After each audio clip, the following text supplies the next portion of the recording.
हम सब अपने दिमाग में बिल्कुल अकेले हैं। हमारे दिमाग में हमारे अलावा और कोई नहीं है। इसलिए हर एक व्यक्ति का अपना अलग एक्सपीरियंस है दुनिया को देखने का। जैसे अभी आप जो लाल रंग देख रहे हैं, क्या गारंटी है कि वो लाल रंग मुझे भी वैसा ही दिखता है जैसा आपको दिखता है? कोई गारंटी नहीं है। मतलब ये जो अनुभव है ये सिर्फ आपका अनुभव है, बिल्कुल आपका अपना पर्सनल एक्सपीरियंस जो और कोई भी एक्सपीरियंस नहीं करता है। दर्द का अनुभव आपको कैसा होता है? संगीत सुनकर आपको कौन सी सिहरन आती है? आप किसी बात पर जल्दी इमोशनल हो जाते हो या आपको अंदर ही अंदर खालीपन महसूस होता है? ये सब आपके दिमाग के अंदर बनी हुई एक प्राइवेट फिल्म है जिसका टिकट और किसी के पास नहीं है। ये केवल और केवल आपका अपना एक्सपीरियंस है जिसे साइंस की भाषा में क्वालिया कहते हैं। और यही दिमाग आपको जो इतना अकेला बनाता है, वो दिमाग इतना खतरनाक है कि वो आपकी पूरी हकीकत को एक झूठ में भी बदल सकता है, या फिर न जाने ऐसे कितने झूठ जो आप बचपन से एक्सपीरियंस कर रहे हो असल में वो सच है ही नहीं। एक बात बताता हूँ आप लोगों को, जिन लोगों का हाथ पैर किसी एक्सीडेंट में कट जाता है उनमें से लगभग 60 to 80% लोग बाद में उस गायब हाथ में भी दर्द को महसूस करते हैं। हाथ है ही नहीं, हाथ तो कट गया एक्सीडेंट में, लेकिन फिर भी वहाँ पर दर्द हो रहा है क्योंकि दर्द हाथ में था ही नहीं, दर्द दिमाग के अंदर बनता है। हाथ तो सिर्फ एक सिग्नल भेजने वाला तार था। तो सोचिए, अगर दिमाग बिना हाथ के भी दर्द को महसूस कर सकता है तो वो और न जाने क्या क्या चीजें बना सकता है जो असली है ही नहीं। हर रात जब आप सोते हो, सपने देखना शुरू करते हो तो न जाने कितने चेहरे, आवाजें, डर, प्यार, बिना किसी बाहरी इनपुट के, कोई कैमरा नहीं, कोई आंख नहीं, फिर भी आपको एक पूरा संसार दिखने लगता है। और अगर दिमाग में कोई एक केमिकल गड़बड़ हो जाए, जैसे स्किज़ोफ्रेनिया वगैरह में होता है, तो यही सपने जागते हुए भी आने लगते हैं। लोग ऐसी ऐसी आवाज़ सुनते हैं जो और कोई सुन ही नहीं पाता है। कहने का मतलब ये है कि दिमाग कभी भी हकीकत देखता नहीं है, वो हकीकत बनाता है, वो डिज़ाइन करता है। अगर वो सिस्टम बिगड़ जाए या कहिए कि बिल्कुल ट्रेडिशनल वे में काम ही ना करे जैसे बाकियों का काम करता है, तो आपकी पूरी दुनिया ही बदल जाएगी। आपको वो चीज़ें दिखने लगेंगी जो और कोई देख ही नहीं पाता है, जो और कोई सुन ही नहीं पाता है, जो और कोई सेंस ही नहीं कर पाता है। तो अब सोचिए आपके दिमाग की पावर कितनी है। अगर आप अपने दिमाग को इस तरीके से ट्रेंड कर दें कि आप वो चीज़ें भी देख पाएं जो बाकी लोग नहीं देख पा रहे हैं, जो बाकी लोग सुन नहीं पा रहे हैं, तो आप किन बुलंदियों पर पहुंच सकते हो। और इस नेचर में केवल ह्यूमन ही एक ऐसा एनिमल नहीं है जिसके पास ब्रेन है। हर जानवर के पास ब्रेन है। हर जानवर का ब्रेन का वायरिंग अलग अलग है, उसके एक्सपीरियंस अलग अलग है। जरा सोचो, एक ह्यूमन का ब्रेन क्या से क्या कर सकता है, तो अगर बाकी एनिमल्स के ब्रेन में भी एडवांसमेंट आ गया तो वो क्या क्या कर सकते हैं। ये है स्पर्म व्हेल, इस दुनिया में सबसे बड़ा दिमाग वाला जीव। ये बहुत ही ज्यादा इंटेलिजेंट है, बहुत ही सोशल एनिमल है और प्लैनेट अर्थ के one of the most intelligent animals में गिना जाता है। लेकिन इसके सिर के अंदर कुछ ऐसा खास है जो दुनिया भर के शिकारी, दुनिया भर के बड़े बड़े इंडस्ट्रियलिस्ट इसे हंट करना चाहते हैं। जब हम इस स्पर्म व्हेल के सिर के अंदर जाएंगे तो हम इसके हेड कैविटी के अंदर एक ऐसा वैक्सी सेमी लिक्विड सब्सटेंस पाएंगे जो इस दुनिया के सबसे महंगे सब्सटेंस में से एक है। और इसके सिर के अंदर ये 1900 लीटर भरा पड़ा है। इस सब्सटेंस का नाम है स्पर्मेसिटी, जिसका इस्तेमाल बड़े बड़े बैलिस्टिक मिसाइल बनाने के लिए भी किया जाता है, कॉस्मेटिक्स के लिए किया जाता है, वॉरियस मेडिकल यूज के लिए किया जाता है। इसीलिए इसका पहले के ज़माने में बहुत ज़बरदस्त हंट किया जाता था जब तक इस पर रूल्स और रेगुलेशन नहीं बना लिए गए। लेकिन इसी स्पर्मेसिटी के पीछे इस स्पर्म व्हेल का सबसे बड़ा दिमाग होता है इस दुनिया का, जो कि वजन में लगभग 7 से 9 किलोग्राम तक होता है। मतलब इंसानी दिमाग से लगभग 5 गुना बड़ा दिमाग। लेकिन क्या इतना बड़ा दिमाग होने का मतलब ज़्यादा बुद्धिमान होना है? खैर, मनुष्यों के आगे तो कुछ भी नहीं। असल में बुद्धिमत्ता केवल दिमाग के आकार पर तय नहीं होता है कि वो कितना बड़ा है, कितना भारी है, बल्कि इस बात से तय होता है कि शरीर के आकार की तुलना में दिमाग कितना बड़ा है, उसका प्रोपोर्शन कितना है बॉडी के मुकाबले, उसमें कितने न्यूरॉन्स हैं और वो कितने ज़्यादा सर्किट्स बनाए हुए हैं, कितना ज़्यादा वो साइनेप्सेस बनाए हुए हैं। स्पर्म व्हेल का शरीर लगभग 40 से 60 टन तक भारी हो सकता है। इतने विशाल शरीर को कंट्रोल करने के लिए बहुत बड़ा ब्रेन चाहिए, इसीलिए इसका दिमाग भी असाधारण रूप से बड़ा दिमाग है। बट उसके बॉडी प्रोपोर्शन के मुकाबले ये दिमाग अभी भी उसके बॉडी के लिए बहुत छोटा है, मात्र और मात्र 0.016% ही है पूरे बॉडी मास का। वही जो ह्यूमन है, जो कि सबसे ज्यादा इंटेलिजेंट है पूरे के पूरे एनिमल किंगडम में, उसका ब्रेन लगभग 2% होता है उसके पूरे बॉडी के वजन का। लेकिन देखिए, इन सब बातों का ये मतलब नहीं है कि वो अपने बॉडी को चलाने मात्र के लिए अपने दिमाग का इस्तेमाल करती है। वैज्ञानिकों ने पाया है कि स्पर्म व्हेल अत्यधिक सोशल एनिमल है, परिवारों में रहती है, एक दूसरे की मदद करते हैं, बच्चों की सामूहिक देखभाल करती हैं ये मछलियाँ, और अलग अलग साउंड वेव्स के थ्रू ये आपस में कम्युनिकेट करती हैं। जैसे हम ह्यूमंस भाषा के थ्रू कम्युनिकेट कर सकते हैं, ठीक इनके भी कुछ क्लिक साउंड्स होते हैं जिसके थ्रू ये आपस में बात कर सकते हैं। देखिए, ये अपने क्लिक साउंड को दरअसल इकोलोकेशन के लिए यूज करते हैं, लेकिन ये क्लिक साउंड केवल इकोलोकेशन तक ही यूज में नहीं आता है, बल्कि अपनी आइडेंटिटी, कम्युनिकेशन का तरीका, अलग अलग कम्युनिटी में अलग अलग क्लिक पैटर्न है। मान के चलिए, इन मछलियों की अपनी खुद की एक भाषा भी है, लिटरली।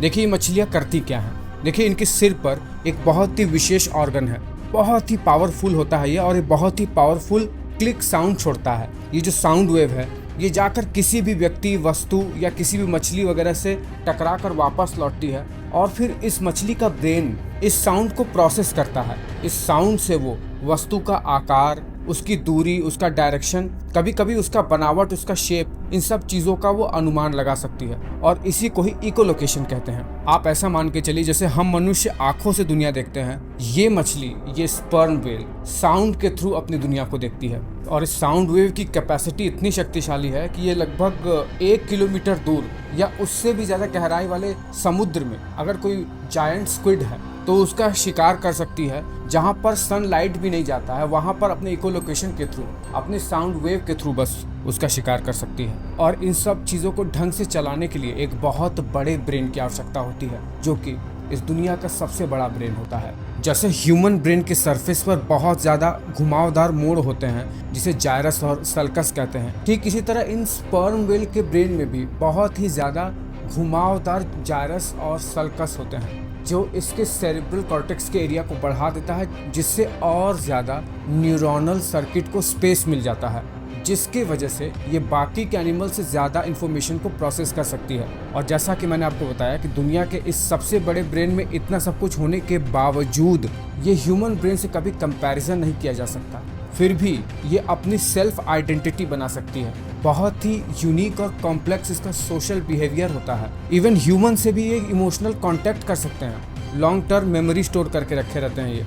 और क्या ज़बरदस्त इनका कम्युनिकेशन एबिलिटी है, इसीलिए तो इसे धरती के सबसे इंटेलिजेंट एनिमल में से गिना जाता है। और ये दिमाग इस मछली को करोड़ों करोड़ों साल के एवोल्यूशन से मिला है। ये तो रही बात दुनिया के सबसे बड़े ब्रेन की। अब चलिए जानते हैं दुनिया के सबसे छोटे ब्रेन का हाल क्या है। हम मनुष्यों के दिमाग के अंदर 86 अरब न्यूरॉन होते हैं। ये इतना ज़्यादा सर्किट बनाते हैं, ये इतना ज़्यादा साइनेप्सिस, इतना ज़्यादा न्यूरल पाथवे बनाते हैं, जिसके कारण से हम बहुत सारे इलेक्ट्रिक इन्फॉर्मेशन को प्रोसेस कर पाते हैं। इसीलिए तो हम इंटेलिजेंट हैं। लेकिन इस दुनिया में जो सबसे छोटा ब्रेन है, जो सबसे छोटा न्यूरोनल नेटवर्क है, वो एक नेमाटोड राउंड वॉर्म का है, जिसमें ब्रेन होता ही नहीं है। बस गिनती के 302 न्यूरॉन्स होते हैं। बस यही 302 न्यूरॉन के अंदर इलेक्ट्रिक इम्पल्सेस जनरेट होते हैं, और इसी के थ्रू वो मूवमेंट करता है, अपना भोजन लेता है, रिप्रोडक्शन करता है, सब कुछ मात्र इस 302 न्यूरॉन की वजह से। लेकिन ये असली ब्रेन नहीं होता है। अब मैं आपको एक ऐसे जीव के बारे में बताता हूँ जिसका पूरा दिमाग इतना छोटा है कि वो आपके बाल के मोटाई से भी पतला है। और हैरान कर देने वाली बात यह है कि ये जीव के दिमाग की कुछ कोशिकाओं में न्यूक्लियस भी नहीं होता है, फिर भी वो उड़ता है, शिकार ढूंढता है, अंडे देता है। दुनिया का सबसे छोटा दिमाग एक पैरासिटिक वैस्प के पास है, एक परजीवी ततैया जिसका नाम है मेगाफ्रैग्मा माइमेरीपेनी। ये इतनी छोटी है कि एक पिन हेड पर 5 से 6 ये ततैया आराम से बैठ सकती है, और इसका पूरा दिमाग सिर्फ और सिर्फ 25 माइक्रोमीटर चौड़ा है, यानी इंसान के बाल से भी पतला। इसमें सिर्फ 7400 न्यूरॉन होते हैं, इंसान के मुकाबले लाखों गुना कम। लेकिन ये एक दिमाग है स्ट्रक्चरली, खाली न्यूरॉन के रिंग्स नहीं है। लेकिन असली ट्विस्ट यहाँ है, जब ये ततैया अपने लार्वा से एडल्ट बन जाती है तो इसके दिमाग के भी करीब आधे न्यूरॉन्स अपना न्यूक्लियस खो देते हैं। सिर्फ उनका बेसिक ढांचा ही बचा रहता है जो सिग्नल भेजने का काम करता है बस। लेकिन सवाल ये है कि इतने छोटे दिमाग से ये कर भी क्या लेगा। ये ततैया इतने छोटे दिमाग से क्या क्या इन्फॉर्मेशन प्रोसेस करता है।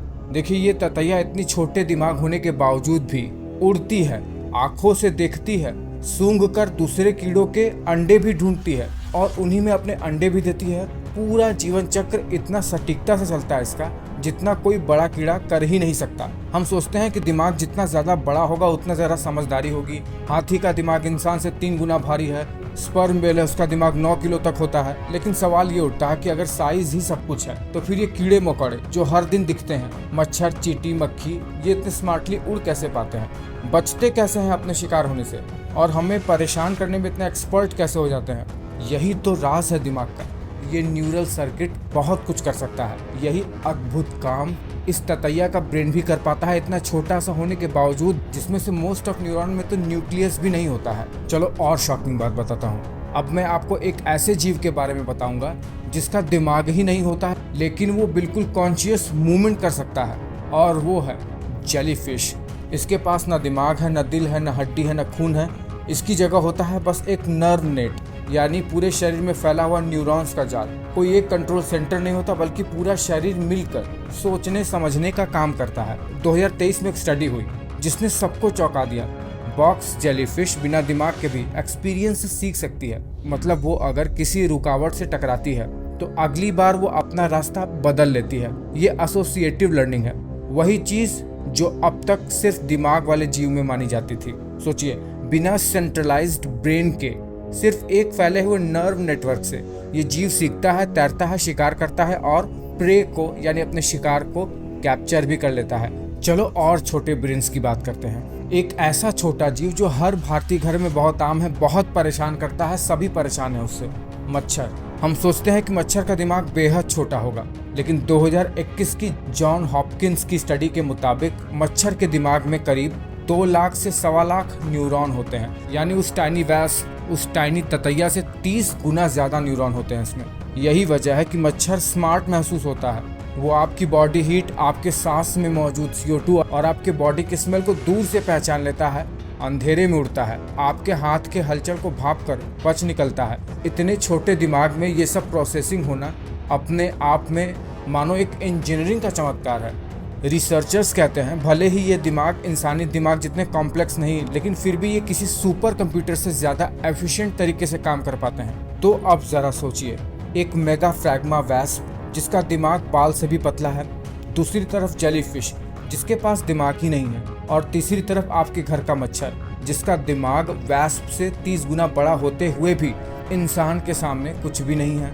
ये तो जाहिर सी बात है। फिर भी ये तीनों जीव करोड़ों साल से सरवाइव कर रहे हैं, इवॉल्व हो रहे हैं, और अभी तक तो इनके बारे में कुछ पता भी नहीं है कि ये अपने नर्व नेटवर्क के थ्रू कर क्या सकते हैं। जैसे जेलीफिश है, उसके पास तो दिमाग भी नहीं, फिर भी वो लर्न कर सकती है बहुत छोटे छोटे चीज़ों को। नेचर को दिमाग की ज़रूरत है भी या नहीं, या उसे एक सही दिमाग की ज़रूरत होती है, एक स्पेसिफिक टाइप के न्यूरल कनेक्शन की जो बड़े बड़े चमत्कार कर देता है। ये बात जानना है तो सबसे पहले तो हमें ये जानना होगा कि ब्रेन होता क्या है, इसकी डेफिनेशन क्या है, किस आधार पर एक न्यूरोनल सर्किट को ब्रेन कहा जाता है। हम मनुष्यों के शरीर में अरबों अरबों न्यूरॉन्स हैं। एक छोटे से कीड़े में जो कि है नीमाटोड राउंडवॉर्म, उसमें मात्र 302 न्यूरॉन्स हैं, लेकिन साइंस उस कीड़े को ब्रेन वाला जीव नहीं मानता है। अब सवाल यह है कि अगर 302 न्यूरॉन से भी ब्रेन नहीं बनता है तो ब्रेन बनता किससे है। ये जानने के बाद आप ब्रेन शब्द को कभी भी उस नज़र से नहीं देख पाओगे।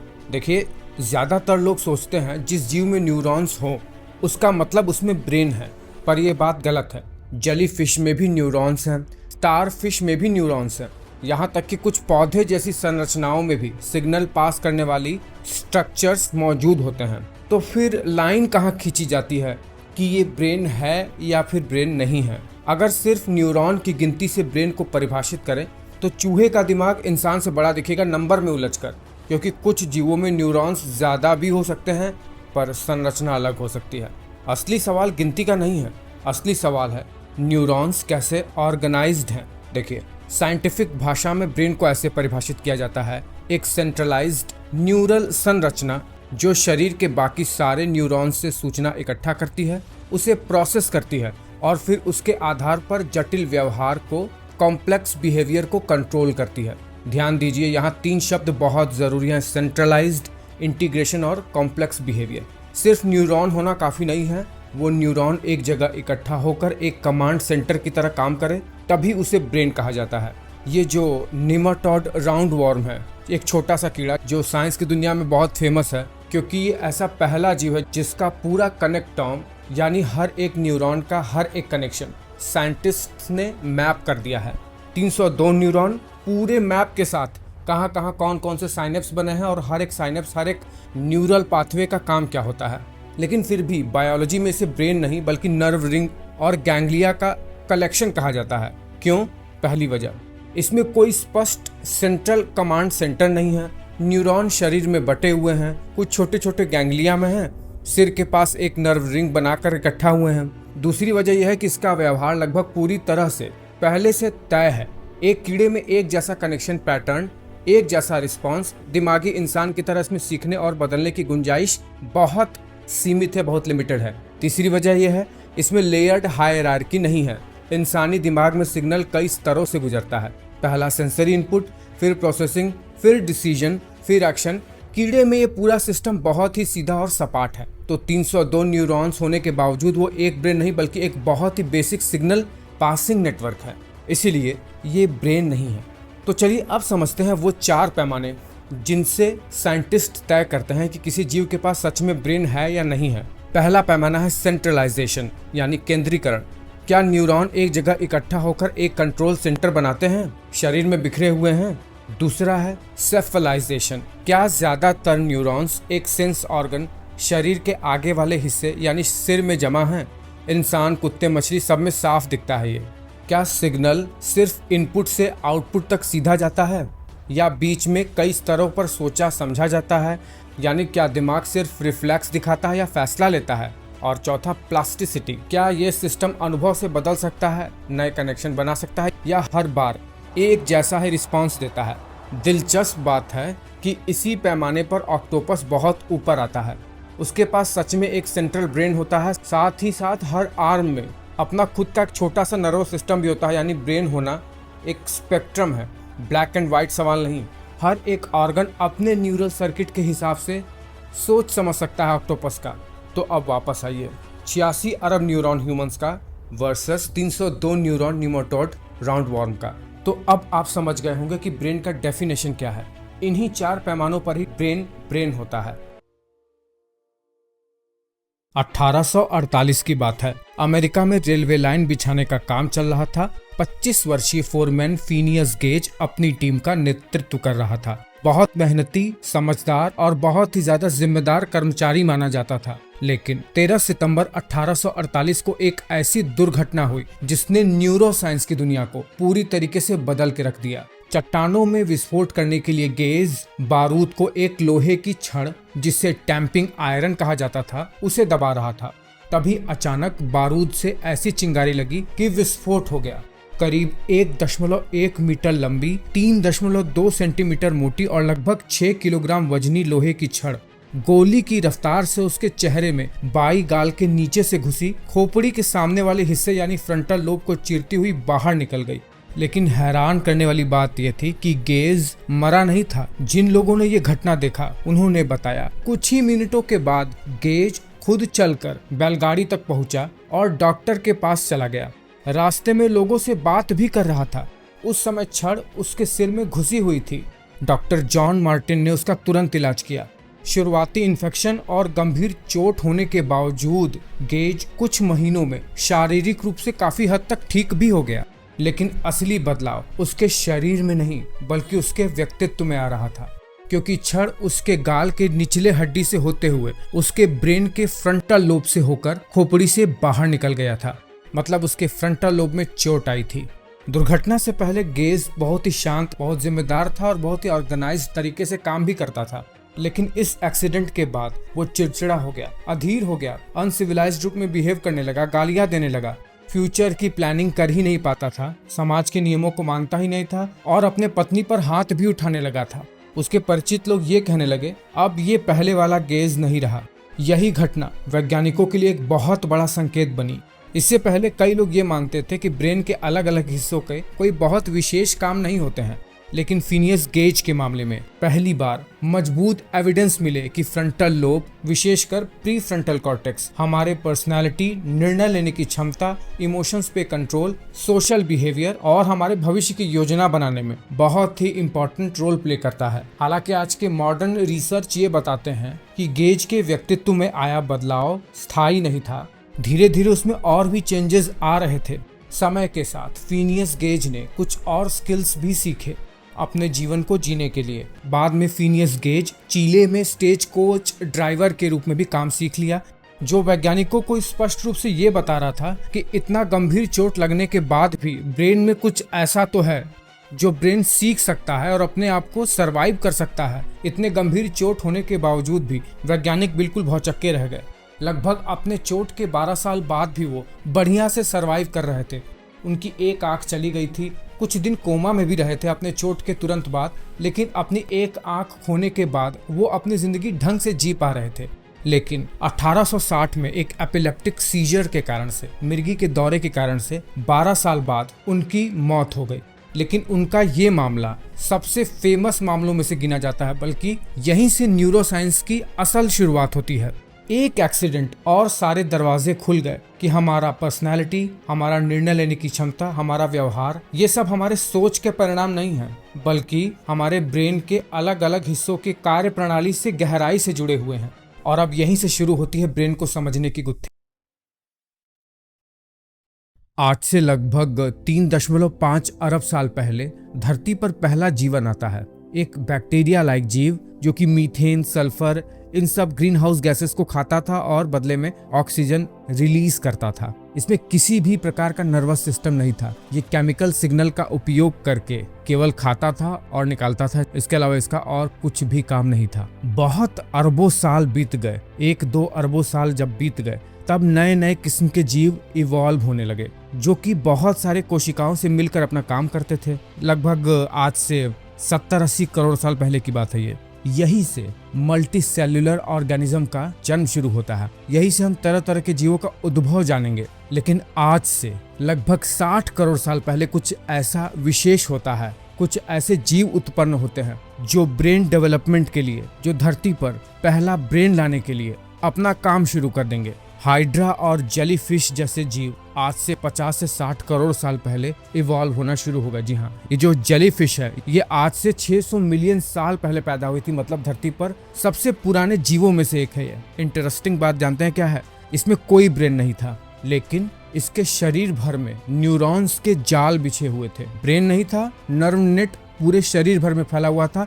यहीं से पहली बार न्यूरॉन्स किसी भी जीव में इवॉल्व हुए थे। वो जो सिग्नल को एक सेल से दूसरे सेल में पास करते थे इलेक्ट्रिक इम्पल्सेस के थ्रू। अब धीरे धीरे जब 5-6 करोड़ साल बीत गए इस जेलीफिश या फिर हाइड्रा जैसे जीवों को, तब एक और नया जीव आता है, फ्लैटवर्म, प्लैनेरिया। ये कुछ नया करता है अपने शरीर के साथ। ये क्या करता है? जितनी भी नर्व सेल्स थी जो कि अभी अभी जीवों में इवॉल्व हो रही थी, वो शरीर में उसके आगे की ओर इकट्ठा होने लगी, शरीर के आगे की ओर, ताकि इंफॉर्मेशन आसानी से प्रोसेस किया जा सके। इस प्रोसेस को सेफलाइजेशन कहते हैं। और जैसा कि आपको पता है, आज से लगभग 55 करोड़ साल पहले कैम्ब्रियन एक्सप्लोजन हुआ। धरती पर बहुत सारे जीव आ गए, हड्डी वाले, सिर वाले, पूंछ वाले, बहुत अलग अलग किस्म के जीव अब इवॉल्व होने लगे थे। छोटे छोटे ही थे, लेकिन उन्होंने शिकार करना शुरू कर दिया था, देखना शुरू कर दिया था, और वो बैलेंस बनाने की भी जरूरत थी उन्हें डायरेक्शन देखने की भी जरूरत थी। इसलिए अब थोड़ा कॉम्प्लेक्स ब्रेन की भी जरूरत पड़ गई डायरेक्शन वगैरह के लिए, या फिर देखने वगैरह के लिए। ब्रेन को अब और कॉम्प्लेक्स बनना था, इसीलिए ब्रेन एवोल्यूशन में ये तीसरा चरण था। और आज से लगभग 45 करोड़ साल पहले धरती पर बहुत किस्म की मछलियां इवॉल्व होने लगी। मछलियों से महासागर भर गया था और मछलियां बहुत ही ट्रेंड हो चुकी थी शिकार करने में, देखने में, तैरने में, डायरेक्शन का पता लगाने में। इसलिए अब इनमें फोर ब्रेन, मिड ब्रेन और हिंड ब्रेन जैसे स्ट्रक्चर अब इवॉल्व होने लगे। ब्रेन अब लेयर्स में बंटने लगा ताकि अलग अलग इन्फॉर्मेशन को वो प्रोसेस कर सके। लेकिन आज से 37 करोड़ साल पहले जब टिक्टालिक जैसे जीव जमीन पर आने लगे, जमीन पर रेंगने लगे तो जमीन का कंडीशन बहुत अलग था। जमीन पर चलने के लिए, जमीन की सूखी सख्त जमीन, उस पर कम्युनिकेट करने के लिए, उसके साथ व्यवहार करने के लिए ब्रेन को अब और भी अलग तरीके से विकसित होना था। इसीलिए ब्रेन अब और अलग तरीके से डेवलप होने लगा। और आज से लगभग 30 करोड़ साल पहले धरती पर पहली बार एक बहुत ही कॉम्प्लेक्स किस्म का ब्रेन इवॉल्व हो गया, जो रेगुलेट करता था ब्रीदिंग को, जो रेगुलेट करता था हार्ट को, जो ब्लड में शुगर को कंट्रोल करता था, जिस ब्रेन को आज हम कहते हैं रेप्टिलियन ब्रेन, जो कि थोड़ा बहुत मेमोरी भी स्टोर कर सकता था, बहुत ही अच्छे तरीके से जमीन पर देख सकता था, डायरेक्शन पता लगा सकता था, हंट करने के लिए स्ट्रैटेजी भी बना सकता था। और इसमें पहली बार एक पतली सी लेयर इसके चारों ओर उभरने लगी, जो कि था सेरिब्रल कॉर्टेक्स। वो ही सेरिब्रल कॉर्टेक्स जिसके वजह से आज ह्यूमन बहुत ही ज्यादा इंटेलिजेंट एनिमल कहा जाता है। धीरे धीरे धरती पर डायनासोर्स फैल गए, जिनका शरीर बहुत बड़ा था, जिनको बहुत दूर तक देखने की आवश्यकता थी, जो बहुत ही इंटेंस तरीके से शिकार करते थे। इनके लिए इनके शरीर में और भी बड़े ब्रेन को विकसित करना था। और यही डायनासोर आगे चल के पक्षियों में इवॉल्व होने वाले थे। आज दुनिया में जितने भी पक्षी हैं वो सब डायनासोर से ही इवॉल्व हुए हैं। और पक्षी उड़ता है तो उसे बहुत ज़्यादा स्टेबिलिटी चाहिए, उसको बहुत ज़्यादा स्टेबल ब्रेन चाहिए जो डायरेक्शन का तुरंत पता लगाए, बिल्कुल सेकंड्स में। इसीलिए ऐसे ब्रेन्स भी अब इवॉल्व होने लगे। आज से 20 करोड़ साल पहले एक ट्विस्ट आता है। धरती पर अब पहली बार मैमल्स इवॉल्व हो चुके थे। मैमल्स धरती पर चलने लगे थे। मैमल्स उस समय बहुत कमजोर थे, रात को देख नहीं पाते थे। डायनासोर्स कभी भी उनका शिकार कर सकते थे। इसीलिए अगर उन्हें इस एनवायरनमेंट में सरवाइव करना था तो उन्हें बहुत ज्यादा इंटेलिजेंट बनना था, जिससे वो रात में छुप कर आसानी से शिकार कर सकें, अपने भोजन का तलाश कर सकें और रिप्रोडक्शन कर सकें अपना। इसीलिए उनमें पहली बार अब इमोशंस को प्रोसेस करने वाला limbic brain, amygdala, hypothalamus, thalamus, hippocampus, अब ये सब भी विकसित होने लगा, जिसे आज हम मैमेलियन ब्रेन या फिर लिम्बिक ब्रेन कहते हैं। वो भी अब विकसित होने लगा। लेकिन जब डायनासोर्स का अंत हो गया तो यही मैमल सब पूरे प्लैनेट अर्थ पर फैलने लगे, और जिनमें से एक बहुत ही स्पेशल मैमल्स जो कि है प्राइमेट, जिनकी फॉरवर्ड फेसिंग आंख थी, जिनके लिम्ब बड़े बड़े थे, जो कि फैमिली बनाकर रहते थे, अब वो प्लैनेट अर्थ पर छाने वाले थे। इतने कॉम्प्लेक्स तरीके का जीवन जीने के लिए इनमें बड़े ब्रेन की आवश्यकता पड़ने लगी, क्योंकि ये बहुत सारे इंफॉर्मेशन को प्रोसेस कर सकते थे। इसीलिए इनमें नियोकॉर्टेक्स नाम का एक बहुत ही ज्यादा इंटेलिजेंट कहे जाने वाला ब्रेन पार्ट इवॉल्व होने लगा, जिसके वजह से ये ज्यादा अच्छे तरीके से कम्युनिकेट करने लगे नेचर के साथ। ह्यूमंस भी इसी प्राइमेट का ही पार्ट है।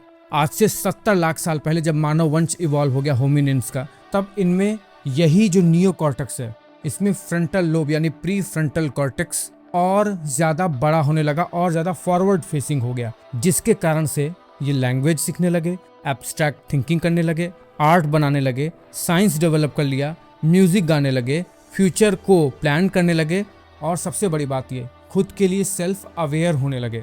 और कुछ इस तरीके से ब्रेन इस प्लैनेट अर्थ पर इवॉल्व हुआ है। लेकिन ब्रेन के एवोल्यूशन से अभी आपको ये पता नहीं लग पाया होगा कि आखिरकार हमारा ब्रेन कर क्या सकता है, बाकी जानवरों से अलग क्यों हैं हम इतना, ब्रेन का सुपर पावर क्या है। तो चलिए अब वो भी जानते हैं। कॉन्शियसनेस, सेंटियंस और सेपियंस, ये तीन चीज मिलकर मनुष्य को मनुष्य बनाते हैं, इंटेलिजेंट बनाते हैं। कॉन्शियसनेस मतलब चेतना, सेंटियंस मतलब संवेदनशीलता, और सेपियंस मतलब विजडम, नॉलेज। एक जानवर में जो कि अभी बहुत ही निचले किस्म का जानवर है, जो कि बहुत ही प्रिमिटिव है, ऐसे जानवर मोस्टली रेप्टिलियंस होते हैं, जैसे मगरमच्छ हो गया। इन जानवरों में मात्र संवेदनशीलता होती है। ये शिकार कर सकते हैं, सांस ले सकते हैं, इनका दिल अपने आप धड़कता रहता है, और ये सर्वाइवल के लिए, अपनी सुरक्षा के लिए किसी भी हद तक जा सकते हैं। इसीलिए इनका ब्रेन बहुत डेवलप्ड नहीं होता है। इन्हें कोई इमोशन फील नहीं होता है, ये रोते नहीं हैं, इन्हें गुस्सा नहीं आता है, और ये किसी की भावनाओं को समझ भी नहीं सकते हैं। ये जानवर हो गए सेंटिएंट मतलब संवेदनशीलता वाले जानवर। उससे थोड़ा सा ऊपर ऐसे जानवर आते हैं जो थोड़ा बहुत इमोशंस भी फील कर सकते हैं, मतलब वो जानवर जिनका ब्रेन थोड़ा बहुत इमोशंस को भी प्रोसेस कर सकता है, जिनमें लिम्बिक ब्रेन भी प्रेजेंट होता है। और ऐसे जानवर होते हैं मैमल्स, जो कि आज से 20 करोड़ साल पहले इवॉल्व होना शुरू हुए थे धीरे धीरे, और इनके एवोल्यूशन के साथ ही इनमें लिम्बिक ब्रेन यानी इमोशंस को प्रोसेस करने वाले पार्ट भी अब एवोल्यूट होने लगे थे, जैसे गाय हो गई, जैसे हिरन हो गया। इन्हें इमोशंस फील होते हैं जब इनके बच्चे को मारा जाता है या फिर जब कसाई इन जानवरों को काटता है तो इन्हें डर लगता है। ये भी इमोशंस में आकर रोने लगते हैं क्योंकि इनमें ये इमोशंस वाले ब्रेन के पार्ट होते हैं। और इन सब से ऊपर होता है वो जानवर जो अपने बारे में, जो अपने थॉट्स के बारे में, जो अपने सराउंडिंग के बारे में, जो अपने इमोशंस के भी बारे में, जो अपने सर्वाइवल्स के बारे में भी अवेयर है, जिसको पता है कि उसका दिमाग किसी एक पर्टिकुलर विषय में सोच रहा है, जो इमेजिन कर रहा है और इमेजिन करके कंस्ट्रक्ट भी कर सकता है। ऐसा जानवर कहा जाता है कॉन्शियस जानवर, जिसमें सेपियंस भी है, मतलब जो विजडम और नॉलेज को भी गेन कर सकता है और जो संवेदनशील भी है। और वो जानवर है मनुष्य। देखिए, मनुष्य के पास एक बहुत ही इंपॉर्टेंट ब्रेन पार्ट है जिसे कहते हैं प्री फ्रंटल कॉर्टेक्स। ये लगातार चलता रहता है, लगातार भटकता रहता है, लगातार सोचता रहता है, अलग अलग विजुअल्स बनाता है ये। और अगर आप कोई गाना सुन लें, आपको पसंद आ जाए, तो ऑडिटरी कॉर्टेक्स के साथ मिलकर ये लगातार ब्रेन में उस गाने को गूंजवाता रहता है। इन सब चीजों से ब्रेन नए नए चीजों को क्रिएट कर सकता है, क्रिएटिविटी तो आ ही सकती है। इसके कुछ फायदे हैं। मनुष्य अलग अलग टाइप की किस्म को इमेजिन भी कर सकता है जो इस दुनिया में एग्जिस्ट नहीं करती हैं अभी के लिए। अपने ब्रेन में जो एग्जिस्टिंग स्टोर्ड मटेरियल है, जिसको ब्रेन सेंसेस के थ्रू स्टोर किया है, उसको एडजस्ट करके, उसे ऑर्गेनाइज करके ब्रेन कुछ नया भी क्रिएट कर सकता है। एक ऐसी अवस्था है जिसमें मनुष्य का ये जो प्री फ्रंटल कॉर्टेक्स है वो धीमा हो जाता है। धीमा होने से क्या होता है, इमेजिनेशन तो अभी भी चालू है, लेकिन अब उस इमेजिनेशन को व्यक्ति एक डायरेक्शन दे सकता है। इन थॉट्स को वो अब प्रोडक्टिव काम में लगा सकता है। और वो स्टेट है फ्लो स्टेट। थॉट को ऑब्जर्व करना तो हम शुरू ही कर देते हैं स्टेट में, साथ ही साथ धीरे धीरे हम जिस भी काम को कर रहे होते हैं उसमें डूबने लगते हैं। हमें आसपास की चीजें दिखाई ही नहीं देती हैं, समय का पता ही नहीं चलता है, और सबसे बड़ी बात, हम ये बात भूल ही जाते हैं कि हम इस दुनिया में एग्जिस्ट भी करते हैं। हमें अपने बारे में कोई ख्याल ही नहीं आता। बेसिकली ईगो मर जाता है, और ये केवल और केवल ह्यूमंस में ही होता है। जैसे ही इनर क्रिटिक शांत हुआ, ब्रेन के अलग अलग हिस्से आपस में तेज हाई फ्रीक्वेंसी गामा वेव्स के जरिए कनेक्ट होने लगते हैं। रिसर्चर्स ने तिब्बतन मॉन्क के ब्रेन को स्कैन किया जब वो मेडिटेशन कर रहे थे, जब वो मेडिटेटिव स्टेट में थे। जब उनकी ब्रेन वेव्स को नापा गया तो पाया कि इन मॉन्क्स में हाई गामा वेव एक्टिविटी मिली। वही ब्रेन वेव का पैटर्न जो कि पीक फोकस और डीप अवेयरनेस से जुड़ा हुआ है। यानी एक एथलीट जो कि इन द जोन में है जब वो अपने पीक परफॉर्मेंस में होता है, और एक मॉन्क जो गहरी मेडिटेशन में होता है, दोनों में ही ब्रेन के गामा वेव्स अब एक्टिव हो जाते हैं। ब्रेन में एक नेटवर्क है जिसे कहते हैं डिफॉल्ट मोड नेटवर्क, जो कि ब्रेन के अलग अलग हिस्सों के कोऑर्डिनेशन से काम करता है। यही वो हिस्सा है जो हमेशा मैं इसके बारे में सोचता रहता है। मैं ऐसा हूँ, मैं बुरा हूँ, मेरे माता पिता बुरे हैं, मेरा एजुकेशन खराब है, पास्ट फ्यूचर में भटकता रहता है। रिसर्च दिखाती है कि एक एक्सपीरियंस्ड मेडिटेटर्स इस नेटवर्क की एक्टिविटी को काफी कम कर देते हैं। और जैसे ही फालतू की बात आपके ब्रेन में आना बंद हुई, फालतू की बकबक आपके दिमाग में आना बंद हो गया, आप वो चीजें बिल्कुल क्लियर देख सकते हो जो आपको आपके सामने होने के बावजूद इतने दिन से दिख नहीं रहा था। बिल्कुल सामने ही था आपके। सोचो जरा, आप कितने दिन से तैयारी में लगे हुए हो कि आपको पैसा कमाना है। पैसा बिल्कुल आपके सामने है, अपॉर्चुनिटी बिल्कुल आपके सामने है, लेकिन दिमाग में चल रही जो भसड़ है वो आपको बिल्कुल सामने रखी वो अपॉर्चुनिटी देखने नहीं देती है। तो अब आपको करना क्या है?